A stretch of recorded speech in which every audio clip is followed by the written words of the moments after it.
Hello and welcome to another lecture on accounting for partnership. Today we are having lecture number 6. So in the last lecture we have taken the topic which was calculation of interest on capital. Today we are taking the topic calculation of interest on drawings. तो आज का जो topic रहेगा हमारा वो है calculation of interest on drawings. यानी कि ड्राइंग्स का मीनिंग आप लोग को पता ही होगा कि बिजनेस पार्टनरशिप का हम लोग बात कर रहे हैं। तो पार्टनरशिप से जब भी पार्टनर्स क्या करते हैं, कुछ अमाउंट ड्रॉ करते हैं, यानी कि बिजनेस से पार्टनर्स क्या कर रहे हैं, कुछ पैसा निकाल रहे हैं। आइदर वो कैश हो सकता है या फिर कोई भी सामान हो सकता है जिसका कोई वैल्यू हो। तो पार्टनर्स अगर बिजनेस से कुछ भी अमाउंट निकाले अपने पर्सनल पर्पस के लिए तो उसको हम लोग क्या बोलते हैं, ड्राइंग्स बोलते हैं। तो अभी यहाँ पे क्या टॉपिक चल रहा है हमारा, calculation of interest on drawings. तो पार्टनरशिप बिजनेस जो है हम लोग को पता है, पार्टनरशिप बिजनेस जो रन होता है वो रन होता है on the basis of their partnership deed. Partnership deed का मतलब क्या होता है, पार्टनरशिप के बीच में जो कॉन्ट्रैक्ट होता है या फिर जो एग्रीमेंट होता है उस एग्रीमेंट को यहाँ क्या बोला जाता है, पार्टनरशिप डीड बोला जाता है। तो पार्टनरशिप डीड में जो भी टर्म्स एंड कंडीशंस पार्टनर्स ने एग्री किया है उस टर्म्स एंड कंडीशंस को फॉलो करके उन लोग क्या करते हैं, पार्टनरशिप बिजनेस को चलाते हैं। तो उस पार्टनरशिप डीड में ये ऐसा उन लोग ये चीज पे एग्री कर सकते हैं कि आगे जाकर के अगर बिजनेस से कोई भी पार्टनर्स कोई अमाउंट विड्रॉ करता है पर्सनल यूज के लिए तो उस अमाउंट पे बिजनेस क्या चार्ज करेगा, उस अमाउंट पे बिजनेस चार्ज करेगा इंटरेस्ट। तो उसको हम लोग क्या बोलेंगे, इंटरेस्ट ऑन ड्राइंग्स। ड्राइंग्स का मतलब हो गया कि बिजनेस से पार्टनर्स क्या कर रहे हैं, पैसा विड्रॉ कर रहे हैं। तो ये जो विड्रॉ कर रहे हैं उसके ऊपर बिजनेस क्या चार्ज करेगा, इंटरेस्ट चार्ज करेगा। तो अभी इसके लिए जो कैलकुलेशन होगा, इंटरेस्ट ऑन ड्राइंग का जो कैलकुलेशन होगा उसके लिए हमारे पास क्या है, अलग अलग कंडीशंस है कि किन किन कंडीशंस पे हमें इंटरेस्ट ऑन ड्राइंग को किस तरीके से कैलकुलेट करना है। पहला जो कंडीशन ये रहेगा कि अगर ड्राइंग्स इस तरीके से किया जा रहा है जहां पे हर महीने इक्वल अमाउंट विड्रॉ किया जा रहा है, ईच मंथ यहाँ पे दो कंडीशन आप लोग को दिख रहा होगा। ईच मंथ यानी कि साल में हर महीने अमाउंट ड्रॉ किया जा रहा है और वो अमाउंट भी क्या है, इक्वल है।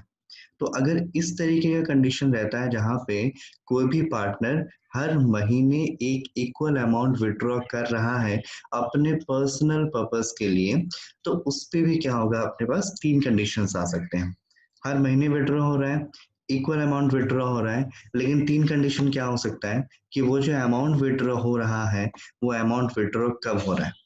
वो अमाउंट या फिर तो हर महीने के स्टार्टिंग में विड्रॉ हो सकता है, या फिर तो हर महीने के मिडिल यानी कि in the middle of each month, या फिर तो at the end of each month. क्योंकि एक महीने में 30 डेज होते हैं नॉर्मली एवरेज, तो वो 30 डेज में वो जो अमाउंट निकाल रहा है वो हर महीने निकाल रहा है, लेकिन हर महीने के कब, हर महीने के स्टार्टिंग में निकाल रहा है, या हर महीने के मिडिल में निकाल रहा है, या हर महीने के एंडिंग में निकाल रहा है। तो ये तीन कंडीशंस हमें मिल सकते हैं कि अगर जो पार्टनर है वो हर महीने इक्वल अमाउंट विड्रॉ कर रहा है तो वो इस तरीके से विड्रॉ कर सकता है, या फिर तो मंथ के स्टार्टिंग में, या फिर तो मंथ के मिडिल में, या फिर तो मंथ के एंडिंग में। तो यहाँ पे क्या बताया गया, हमारे लिए एक पहले से एक फॉर्मूला बना हुआ है कि अगर कोई पार्टनर हर महीने इक्वल अमाउंट विड्रॉ करता है, हर महीने इक्वल अमाउंट विड्रॉ करता है, और वो या फिर तो बिगनिंग में कर सकता है, मिडिल में कर सकता है, या फिर तो एंड ऑफ ईच मंथ में कर सकता है। तो अगर हर महीने के स्टार्टिंग में विड्रॉ करता है तो तब हमें क्या करना पड़ेगा, 6.5 मंथ्स के लिए इंटरेस्ट कैलकुलेट करना पड़ेगा।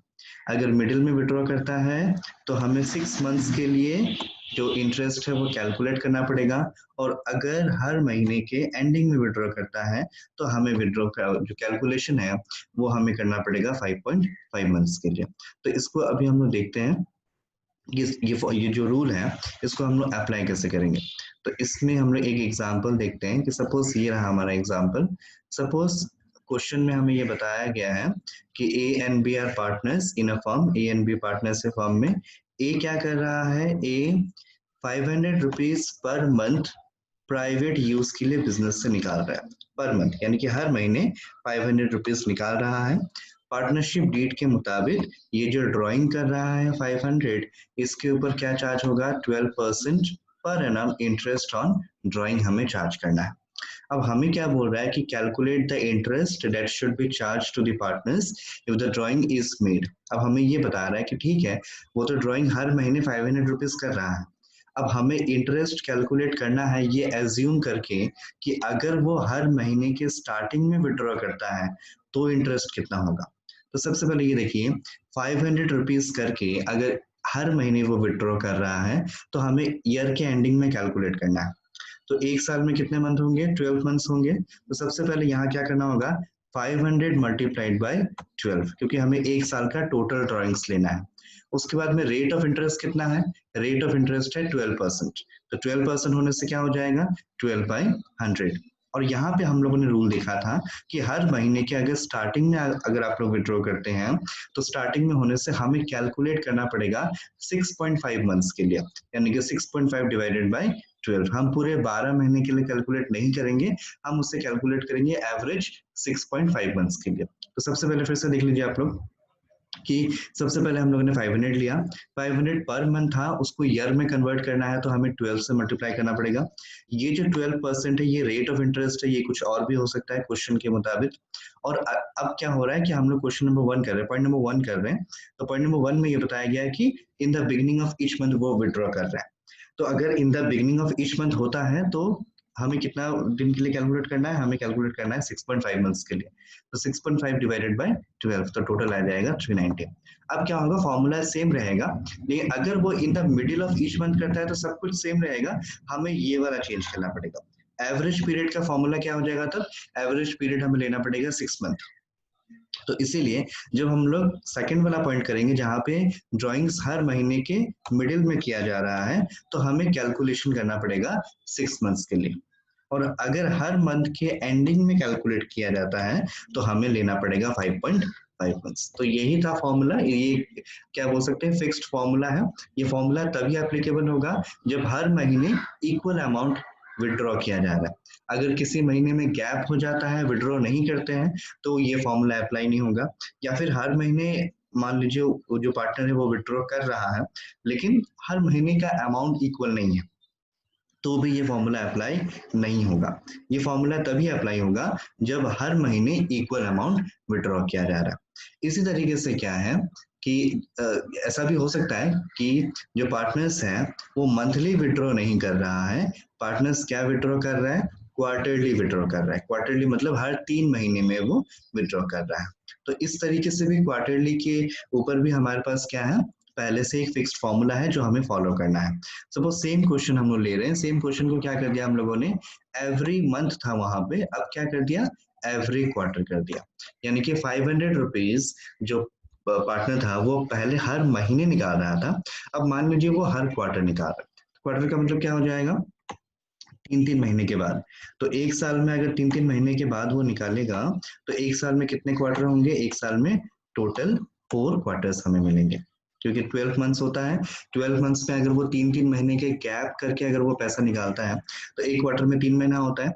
तो अगर 500 रुपीज वो 3 महीने में निकालेगा तो टोटल साल में कितना निकालेगा, वो 2000 रुपीज निकालेगा। ठीक है, तो अभी यहाँ पे देखिए सेम चीज हम लोग कर रहे हैं, यहाँ पे 500 मल्टीप्लाइड बाय 12 नहीं कर रहे हम लोग, क्योंकि यहाँ पे विड्रॉ जो हो रहा है वो मंथली नहीं हो रहा है, यहाँ पे विड्रॉ हो रहा है क्वार्टरली। तो क्वार्टरली अगर विड्रॉ होगा तो कितना बार होगा, 4 बार होगा। तो यहाँ हम लोगों ने क्या किया, 4 से मल्टीप्लाई कर दिया। रेट ऑफ इंटरेस्ट वही है, रेट ऑफ इंटरेस्ट 12% था, तो 12/100। अब यहाँ फॉर्मूला चेंज होता है कि अगर हर क्वार्टर के बिगिनिंग में अगर वो विड्रॉ करते हैं तो हमें लेना पड़ेगा 7.5।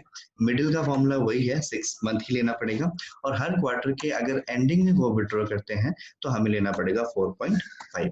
तो ये प्री फिक्स्ड फॉर्मूला है, मतलब आपको पहले से दिमाग में रखना पड़ेगा कि हाँ इस तरीके का अगर कुछ क्वेश्चन आता है तो अगर आता है तो उस क्वेश्चंस के लिए पहले से फिक्स्ड है कि हमें कितना मंथ के लिए, हमें कितने मंथ के लिए जो इंटरेस्ट है वो कैलकुलेट करना है। तो अभी 500 करके वो विड्रॉ कर रहा था, क्वार्टरली विड्रॉ कर रहा था, तो क्वार्टरली विड्रॉ करने से आपको 1 ईयर का लेना है टोटल। तो 1 ईयर का टोटल के लिए आपको 4 से मल्टीप्लाई करना पड़ेगा, क्योंकि 500 करके वो 4 बार विड्रॉ किया होगा। इंटरेस्ट का रेट कितना है, 12%, यानी कि 12/100 हो गया, मल्टीप्लाइड बाय 7.5, यानी कि 7.5 क्या है, वो फॉर्मूला है जो मैं आपको बता रहा हूँ। ठीक है। तो in the beginning of each year अगर क्वार्टरली विड्रॉ करता है in the beginning of each year तो 7.5 लेना है, इन द मिडिल होता है तो 6 मंथ के लिए लेना है, और अगर at the end of each quarter होता है तो हमें 4.5 मंथ्स के लिए इंटरेस्ट कैलकुलेट करना है। तो ये 2 टॉपिक था जो आज हम लोगों ने इंटरेस्ट ऑन ड्राइंग से रिलेटेड कंप्लीट किया। और भी कुछ टॉपिक्स है जो हम लोग अगले जो वीडियो होगा, अगले जो क्लास होगा, जो भी लेक्चर होगा, उसमें हम लोग देखेंगे। तो अब यहाँ से देखते हैं कि हम लोगों ने कितना पॉइंट कवर कर दिया। तो आज हम लोग सीख रहे थे how to calculate interest on drawing. तो उसमें हम लोगों ने मंथली वाला जो ड्राइंग था वो पार्ट खत्म कर दिया, और उसके बाद जो क्वार्टरली वाला ड्राइंग था वो पार्ट भी खत्म कर दिया। मंथली ड्राइंग्स में हमारे पास 3 फॉर्मूला है। अगर हर मंथ के स्टार्टिंग में विड्रॉ करते हैं तो 6.5 मंथ्स के लिए कैलकुलेट करना पड़ेगा, मिडिल में अगर विड्रॉ करते हैं तो 6 मंथ्स के लिए कैलकुलेट करना पड़ेगा, और अगर एंडिंग में हम लोग विड्रॉ करते हैं तो हमें 5.5 मंथ्स के लिए कैलकुलेट करना पड़ेगा। उसी तरीके से अगर हम लोग ड्राइंग्स क्वार्टरली करते हैं तो क्वार्टरली में क्या होगा कि हर क्वार्टर के अगर स्टार्टिंग में करते हैं तो 7.5 मंथ्स के लिए कैलकुलेट करना होगा, in the middle of each quarter करते हैं तो 6 मंथ्स के लिए हमें जो इंटरेस्ट है वो कैलकुलेट करना पड़ेगा, और अगर at the end of each quarter करते हैं तो हमें कैलकुलेट करना पड़ेगा 4.5 मंथ्स के लिए। तो ये था 2 टाइप का ड्राइंग्स, जहाँ पे या फिर तो आप मंथली ड्राइंग कर रहे हैं या फिर तो आप क्वार्टरली ड्राइंग कर रहे हैं।